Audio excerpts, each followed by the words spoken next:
Hello friends, Amod academy पर आप सभी का स्वागत है। मैं आमोद। आइए हम लोग आज शुरुआत करते हैं डेली करंट अफेयर सीरीज़ में। पढ़ते हैं कुछ चर्चित मुद्दे। हम लोग एक बार थोड़ा देख लेते हैं जल्दी से क्या क्या आज हम लोग पढ़ेंगे।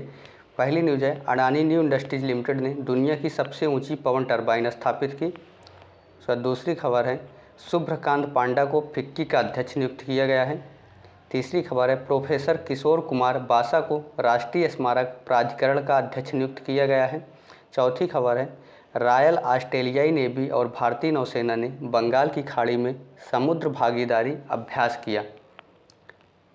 फिर अगली खबर है, देश का पहला डबल डेकर एक्सप्रेसवे नोएडा में।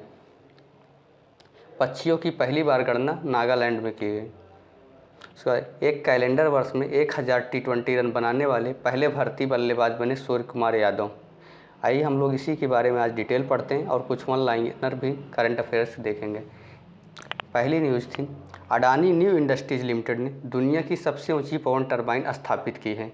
आइए हम लोग इसके बारे में देखते हैं, यह कहाँ बनाई गई और इसकी क्षमता कितनी है। अडानी न्यू इंडस्ट्रीज लिमिटेड ने गुजरात के मुद्रा में दुनिया की सबसे ऊंची स्टैचू ऑफ यूनिटी से भी ऊंची पवन टरबाइन स्थापित की है।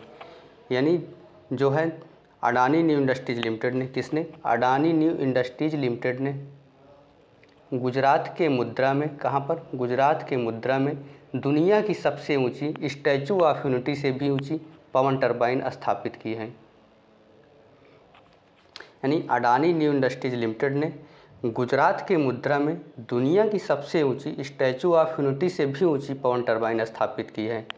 यह किसके द्वारा स्थापित की जा रही? अडानी एंटरप्राइजेज लिमिटेड की स्वामित्व वाली अनुषंगी मुद्रा बिंडटेक लिमिटेड द्वारा स्थापित किया जा रहा है। किसके द्वारा? अडानी एंटरप्राइजेज लिमिटेड की स्वामित्व वाली अनुषंगी मुद्रा बिंडटेक लिमिटेड द्वारा स्थापित किया गया है। इसकी लंबाई कितनी है? या 200 मीटर लंबे पवन टरबाइन की बिजली क्षमता जो है 5.2 मेगावाट है और यह लगभग 4000 घरों को बिजली मुहैया करा सकती है। इसकी लंबाई कितनी है पवन टरबाइन की? 200 मीटर लंबी है और उसके बाद बिजली उत्पादन क्षमता कितनी है? 5.2 मेगावाट है। इसकी क्षमता कितनी है? 5.2 मेगावाट इसकी क्षमता है। यह लगभग 4000 घरों को बिजली मुहैया करा सकती है। यह 182 मीटर दुनिया की सबसे ऊंची प्रतिमा स्टैचू ऑफ यूनिटी से भी ऊंचा है। यह बिजली उत्पादन के मामले में सबसे बड़ा पवन टरबाइन है। बिजली उत्पादन के मामले में सबसे बड़ा पवन टरबाइन है।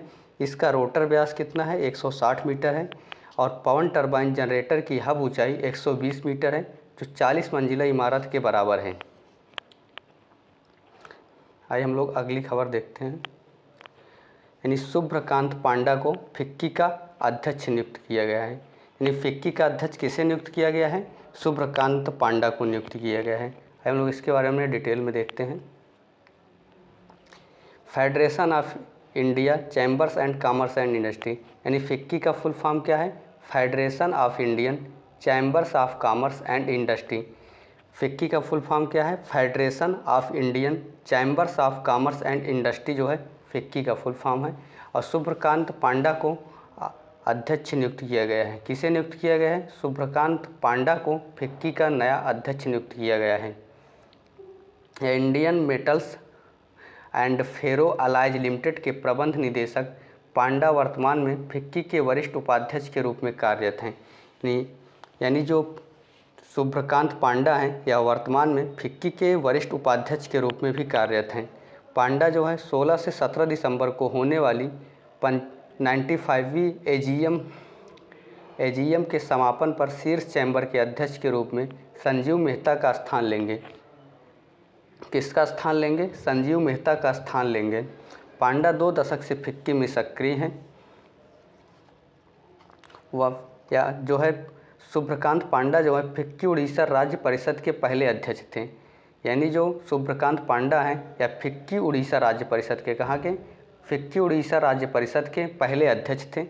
आइए हम लोग थोड़ा फिक्की के बारे में जान लेते हैं। जो federation of Indian chambers of commerce and industry है, थोड़ा इसके बारे में जानकारी कर लेते हैं। यह एक गैर सरकारी गैर सरकारी और गैर लाभकारी संगठन है। फिक्की क्या है? फिक्की एक गैर सरकारी और गैर लाभकारी संगठन है। इसकी स्थापना कब हुई थी? इसकी स्थापना जो है 1927 में हुई थी। फिक्की की स्थापना कब हुई थी? 1927 में हुई थी। यह भारत का सबसे बड़ा और सबसे पुराना शीर्ष व्यापार संगठन है। कि क्या? भारत का सबसे बड़ा और सबसे पुराना शीर्ष व्यापार संगठन है। इसका इतिहास जो है भारत के स्वतंत्रता संग्राम से घनिष्ठ रूप से जुड़ा हुआ है। यह नीति निर्माताओं और नागरिक समाज के साथ जुड़कर बहस को प्रोत्साहित करने के लिए नीति को प्रभावित करता है। यह क्या करता है? नीति निर्माताओं और नागरिक समाज के साथ जुड़कर बहस को प्रोत्साहित करने के लिए नीति को प्रभावित करता है। यानी फिक्की के जो नए अध्यक्ष बने हैं कौन है? सुब्रकांत पांडा को नियुक्त किया गया है। और जो है फिक्की का फुल फॉर्म क्या है? Federation of Indian chambers of commerce and industry है। ये संजीव मेहता का स्थान लेंगे। और सुब्रकांत पांडा जो है फिक्की उड़ीसा राज्य परिषद के पहले अध्यक्ष थे। फिक्की जो है गैर सरकारी गैर लाभकारी संगठन है। इसकी स्थापना 1927 में हुई थी। यह भारत का सबसे बड़ा और सबसे पुराना शीर्ष व्यापार संगठन है। आइए हम लोग अगली न्यूज़ देखते हैं। यानी प्रोफेसर किशोर कुमार बासा को राष्ट्रीय स्मारक प्राधिकरण का अध्यक्ष नियुक्त किया गया है। राष्ट्रीय स्मारक प्राधिकरण का अध्यक्ष किसे नियुक्त किया गया है? प्रोफेसर किशोर कुमार बासा को। आइए इसके बारे में हम लोग डिटेल में देखते हैं कि प्रोफेसर किशोर कुमार बासा को राष्ट्रीय स्मारक प्राधिकरण NMA का अध्यक्ष नियुक्त किया गया है। राष्ट्रीय स्मारक प्राधिकरण का अध्यक्ष किसे नियुक्त किया गया है? प्रोफेसर किशोर कुमार बासा को। किसे? प्रोफेसर किशोर कुमार बासा को नियुक्त किया गया है। इनका कार्यकाल 3 साल का होगा। कितने साल का? इनका कार्यकाल जो है 3 साल का होगा। बासा जो है बारीपदा में महाराजा श्री रामचंद्र भंजदेव विश्वविद्यालय के कुलपति हैं और भारतीय राष्ट्रीय परिसंघ और मानव विज्ञान अकादमी के अध्यक्ष भी हैं। और जो भारत में सबसे बड़ा मानव विज्ञान संघ है। यानी प्रोफेसर किशोर कुमार बासा जो हैं भारतीय राष्ट्रीय परिसंघ और मानव विज्ञान अकादमी के अध्यक्ष भी हैं। 1980 में से पुरातात्विक नृविज्ञान और संग्रहालय में अध्ययन पढ़ा रहे थे और उत्कल विश्वविद्यालय में मानव विज्ञान विभाग के पूर्व प्रमुख थे। आइए हम लोग थोड़ा राष्ट्रीय स्मारक प्राधिकरण के बारे में जान लेते हैं। राष्ट्रीय स्मारक प्राधिकरण को सांस्कृतिक मंत्रालय के तहत प्राचीन स्मारक और पुरातत्व स्थल तथा अवशेष संशोधन एवं मान्यता अधिनियम के प्रावधानों के अनुसार स्थापित किया गया है, जिसे मार्च 2010 में अधिनियमित किया गया था। कब? मार्च 2010 में अधिनियमित किया गया था। यानी राष्ट्रीय स्मारक प्राधिकरण को सांस्कृतिक मंत्रालय के तहत प्राचीन स्मारक और पुरातत्व स्थल तथा अवशेष संशोधन एवं मान्यता अधिनियम के प्रावधानों के अनुसार स्थापित किया गया है, जिसे मार्च 2010 में अधिनियमित किया गया है। NMA को स्मारकों और स्थलों के संरक्षण से संबंधित कई कार्य सौंपे गए हैं। स्मारकों और स्थलों के संरक्षण से संबंधित कई कार्य सौंपे गए हैं, जो केंद्र द्वारा संरक्षित स्मारकों के आसपास प्रतिबंधित और विनियमित क्षेत्रों के प्रबंधन के माध्यम से किए जाते हैं। राष्ट्रीय स्मारक प्राधिकरण का अध्यक्ष किसे नियुक्त किया गया है? प्रोफेसर किशोर कुमार बासा को। इनका कार्यकाल 3 साल का होगा। यह भारतीय राष्ट्रीय परिसंघ और मानव विज्ञान अकादमी के अध्यक्ष भी हैं।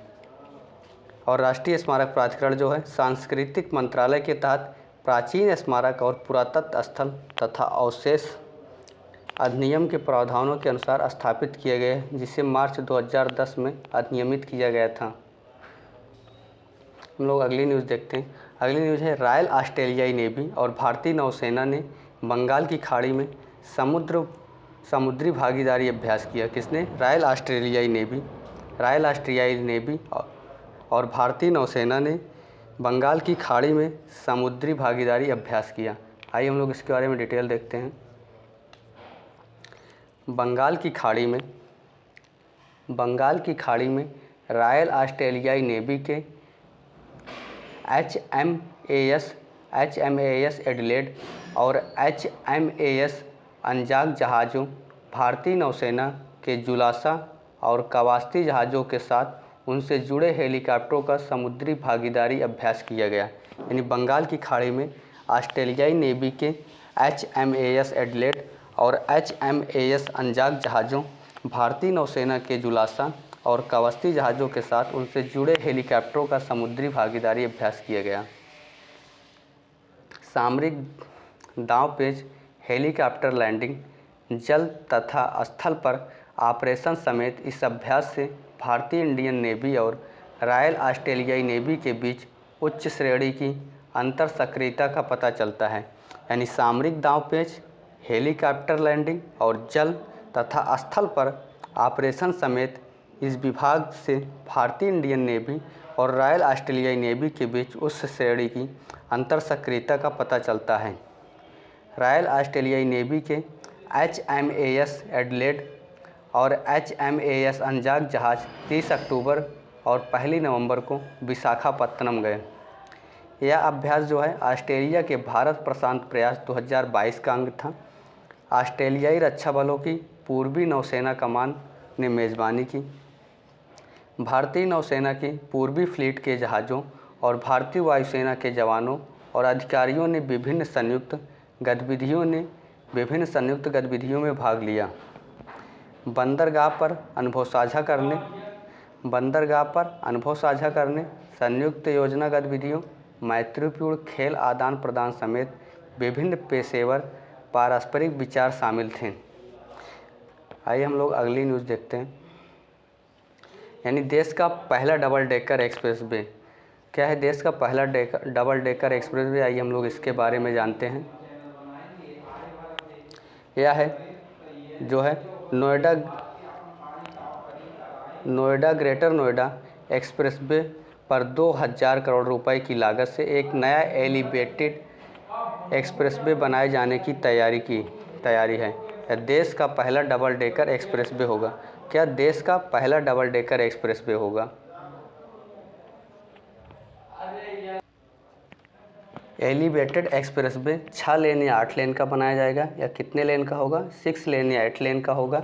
इस एलिवेटेड एक्सप्रेस को दिल्ली की तरफ से आने वाले चिल्ला एविएटर पर प्रस्तावित चिल्ला फ्लाईओवर को महामाया के पास जोड़ा जाएगा। यानी जो दिल्ली की तरफ से आने वाले चिल्ला एविएटर पर प्रस्तावित चिल्ला फ्लाईओवर को कहाँ जोड़ा जाएगा? महामाया के पास जोड़ा जाएगा।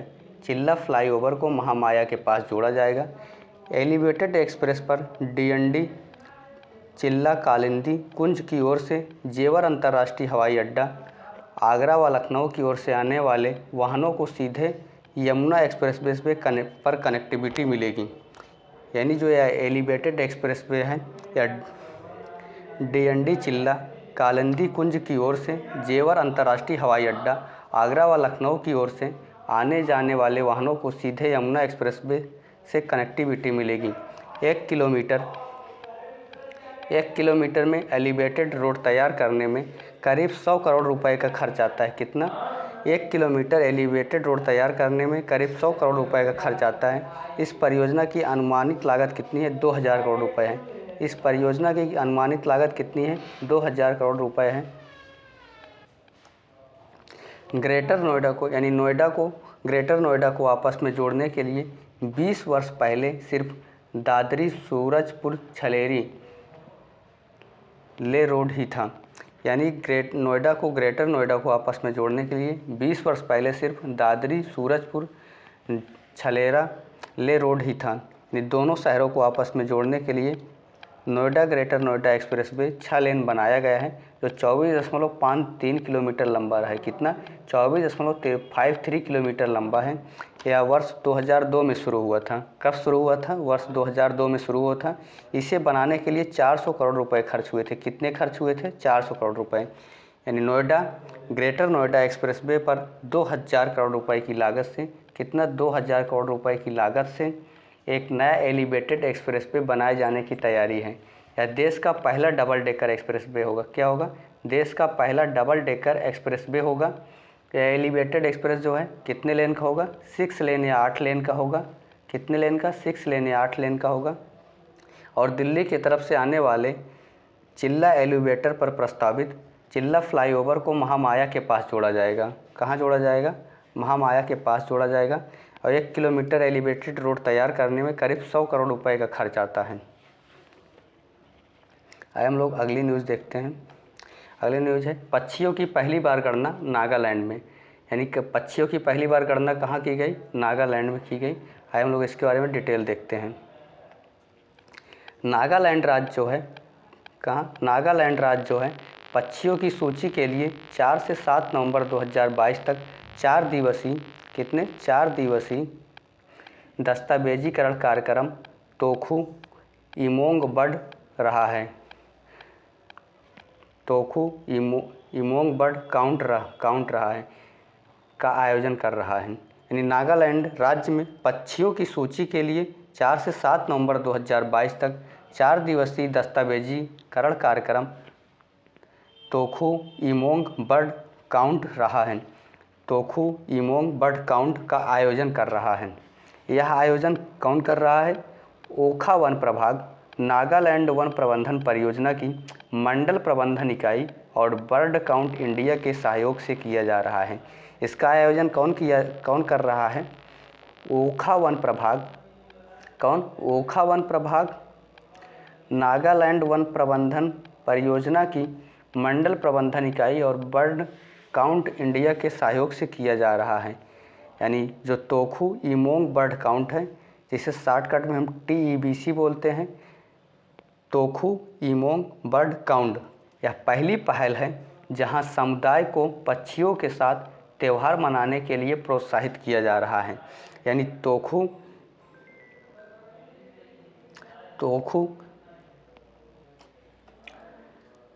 इमोंग बर्ड काउंट पहली पहल है जहां समुदाय को पक्षियों के साथ त्यौहार मनाने के लिए प्रोत्साहित किया जाता है। इसका मकसद क्या है? नागालैंड की पक्षी विविधता के बारे में नागालैंड की पक्षी विविधता के बारे में जागरूकता फैलाना और पक्षियों के खतरे वाले अवसर की ओर ध्यान आकर्षित करना है। इसका मकसद क्या है? नागालैंड की पक्षी विविधता के बारे में जागरूकता फैलाना और पक्षियों के खतरे वाले अवसरों की ओर ध्यान आकर्षित करना है। इस कार्यक्रम में पक्षियों का दस्तावेजीकरण करने के अलावा पक्षियों की सैर, ऑनलाइन सत्र, स्कूल और कॉलेज के छात्रों के साथ पक्षियों के बारे में चर्चा की जाएगी। इस कार्यक्रम में क्या किया जाएगा? पक्षियों का दस्तावेजीकरण करने के अलावा पक्षियों की सैर, ऑनलाइन सत्र, स्कूल और कॉलेज के छात्रों के साथ पक्षियों के बारे में चर्चा की जाएगी। यह कार्यक्रम जो है 7 नवंबर तक किसी भी या सभी दिनों में नागालैंड में कहीं से भी कम से कम 15 मिनट तक पक्षियों को देखा और गिन सकते हैं। यानी 7 नवंबर तक किसी भी या सभी दिनों में नागालैंड में कहीं भी कम से कम 15 मिनट तक पक्षियों को देख और गिन सकते हैं। नागालैंड जो है विविध त्योहारों और विविध पक्षी जीवन वाला राज्य है। नागालैंड क्या है? विविध त्योहारों और विविध पक्षी जीवन वाला राज्य है तथा अमूल फाल्कन पक्षी ने नागालैंड को दुनिया के पक्षियों के नक्शे पर खड़ा किया है। नागालैंड राज्य ने पक्षियों की सूची के लिए 4 से 7 नवंबर यानी 4 दिवसीय दस्तावेजीकरण कार्यक्रम तोखू इमोंग बर्ड काउंट का आयोजन कर रहा है। आइए हम लोग अगली न्यूज़ देखते हैं। अगली न्यूज़ है एक कैलेंडर वर्ष में 10,000 T20 रन बनाने वाले पहले भारतीय बल्लेबाज बने सूर्य कुमार यादव। यानी एक कैलेंडर वर्ष में 1000 T20 रन बनाने वाले पहले भारतीय बल्लेबाज बने सूर्य कुमार यादव। आइए हम लोग थोड़ा डिटेल देखते हैं इसके बारे में। यानी भारतीय बल्लेबाज सूर्य कुमार यादव एक कैलेंडर वर्ष में 1000 T20 अंतर्राष्ट्रीय रन बनाने वाले पहले भारतीय खिलाड़ी बन गए हैं। यानी जो सूर्य कुमार यादव हैं पहले भारतीय खिलाड़ी बने हैं जो 1000 T20 अंतर्राष्ट्रीय रन बनाने वाले। सूर्य कुमार यादव ने जिम्बाब्वे के खिलाफ मेलबर्न क्रिकेट ग्राउंड पर आतिशी पारी खेलकर 26 गेंदों पर नाबाद 61 रन बनाए और यह उपलब्धि हासिल की।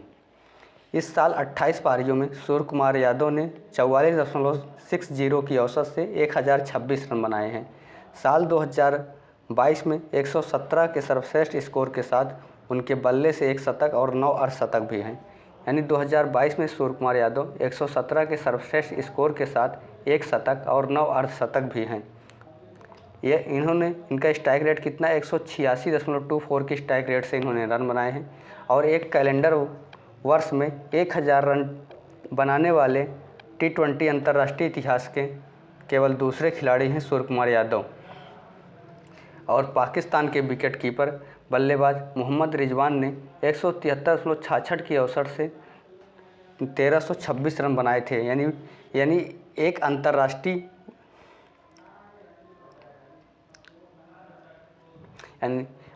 यानी 1000 T20 अंतर्राष्ट्रीय रन बनाने वाले पहले भारतीय बल्लेबाज देखा जाए तो मोहम्मद रिजवान हैं और दूसरे सूर्य कुमार यादव हैं। और टीम इंडिया के पूर्व कप्तान विराट कोहली भी जो है T20 वर्ल्ड कप में एक बड़ा रिकॉर्ड बनाया। यानी पूर्व कप्तान विराट कोहली ने T20 वर्ल्ड कप में एक बड़ा रिकॉर्ड बनाया है। T20 वर्ल्ड कप के इतिहास में सबसे ज़्यादा रन बनाने वाले बल्लेबाज बन गए हैं विराट कोहली। उन्होंने यह उपलब्धि बांग्लादेश के खिलाफ मैच में हासिल की। यानी विराट कोहली जो हैं T20 वर्ल्ड कप में सबसे ज़्यादा रन बनाने वाले पहले भारतीय बल्लेबाज बन गए हैं। आइए उसके बाद हम अगली न्यूज़ देखते हैं। थोड़ा वन लाइनर कुछ क्वेश्चन देखते हैं। विधि आयोग के नए अध्यक्ष कौन बने हैं? यानी 22वें विधि आयोग के नए अध्यक्ष ऋतुराज अवस्थी होंगे। कैसे नंबर के? 22वें नंबर के। और उसके बाद 53वां भारतीय अंतर्राष्ट्रीय फिल्म महोत्सव कहाँ मनाया जाएगा? आयोजन कहाँ किया जाएगा? गोवा में। 53वां भारतीय अंतर्राष्ट्रीय फिल्म महोत्सव का आयोजन गोवा में किया जाएगा। स्केचर्स इंडिया ने कृति सेनन को अपना ब्रांड एम्बेसडर नियुक्त किया है। यानी स्केचर्स इंडिया ने कृति सेनन को अपना ब्रांड एम्बेसडर नियुक्त किया है। 8 दिवसीय प्रतिष्ठित पुष्कर मेले, कौन मेला? पुष्कर मेला है, या 8 दिवसीय है। इसकी मेज़बानी पुष्कर ने की है। और अंतर्राष्ट्रीय कन्नड़ रत्न पुरस्कार किसे दिया गया? YKC वाडियार को मिला। अंतर्राष्ट्रीय कन्नड़ रत्न पुरस्कार YKC वाडियार को।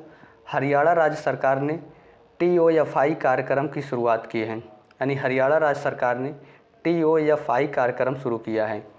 और उपराष्ट्रपति जगदीप धनखड़ ने कंबोडिया में, कहाँ पर? कंबोडिया में आसियान भारत स्मारक शिखर सम्मेलन में भारत का नेतृत्व करेंगे।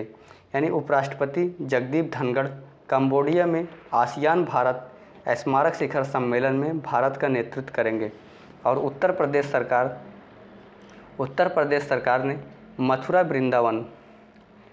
वृंदावन को 2041 तक कार्बन न्यूट्रल टूरिस्ट डेस्टिनेशन बनाने की घोषणा की है। यानी उत्तर प्रदेश सरकार ने मथुरा वृंदावन को 2041 तक कार्बन न्यूट्रल टूरिस्ट डेस्टिनेशन बनाने की घोषणा की है। और अक्टूबर माह का ICC player of the month यानी अक्टूबर माह का अवार्ड जो है ICC player of the month का अवार्ड विराट कोहली और निदा डार को दिया गया। किसे दिया गया? ICC player of the month का अवार्ड जो है अक्टूबर माह के लिए पुरुष की श्रेणी में विराट कोहली को और महिला कैटेगरी में निदा डार को दिया गया। और विश्व रेडियोग्राफी दिवस 8 नवंबर को मनाया जाता है। कब मनाया जाता है? 8 नवंबर को मनाया जाता है विश्व रेडियोग्राफी दिवस। यानी विधि आयोग के नए अध्यक्ष कौन बने? ऋतुराज अवस्थी। 53वां भारतीय अंतर्राष्ट्रीय फिल्म महोत्सव का आयोजन गोवा में किया जाएगा। स्केचर्स इंडिया ने कृति सेनन को अपना ब्रांड एम्बेसडर नियुक्त किया। 8 दिवसीय प्रतिष्ठित पुष्कर मेले की मेज़बानी पुष्कर ने की। अंतर्राष्ट्रीय कन्नड़ रत्न पुरस्कार YKC वाडियार को। हरियाणा राज्य सरकार ने TOFI कार्यक्रम शुरू किया है। उपराष्ट्रपति जगदीप धनखड़ ने कंबोडिया में आसियान भारत स्मारक शिखर सम्मेलन में भारत का नेतृत्व करेंगे। और उत्तर प्रदेश सरकार ने मथुरा वृंदावन को 2041 तक कार्बन न्यूट्रल टूरिस्ट डेस्टिनेशन बनाने की घोषणा की है। अक्टूबर माह का ICC प्लेयर जो है पुरुष की श्रेणी में विराट कोहली और महिला श्रेणी में निदा डार को दिया गया। विश्व रेडियोग्राफी दिवस 8 नवंबर को मनाया जाता है।